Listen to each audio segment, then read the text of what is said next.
आता तुमची आवडती सुझुकी दुचाकी घरी आणणं झालं अधिक सोपं। सिंधुदुर्गचे अधिकृत विक्रेते श्री विनायक व्हील्स घेऊन आले आहेत खास ऑफरची मेजवानी।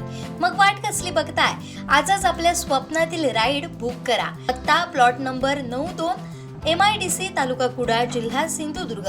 उपमुख्यमंत्री सुनेत्रा पवारांनी शेतकऱ्यांच्या बांधावर जात नुकसानग्रस्त शेतकऱ्यांशी चर्चा केली। पाहूयात। बारामती परिसरामध्ये गारपीट झाल्यानंतर मी पहिल्यांदाच इथे आले आणि माझं कर्तव्य आहे की माझ्या शेतकऱ्यांच्या बांधावर जाऊन त्यांना दिलासा देणं। शेतकऱ्यांचं भरपूर नुकसान झालेलं आहे, तुम्ही सगळ्यांनी बघितलेलंच आहे। आणि खरं बघायला गेलं तर शेतकरी सगळ्याच बाजूने कायम पिचलेला असतो आणि आता इतका अचानक जी गारपीट झाली त्याने तर अगदीच फार नुकसान झालेलं आहे। आणि मी सगळं बांधावर जाऊन बघितले प्रत्यक्ष नुकसान किती झाले ते त्यांनी त्यांच्या सगळ्या भावना माझ्याजवळ सांगितलेल्या आहेत।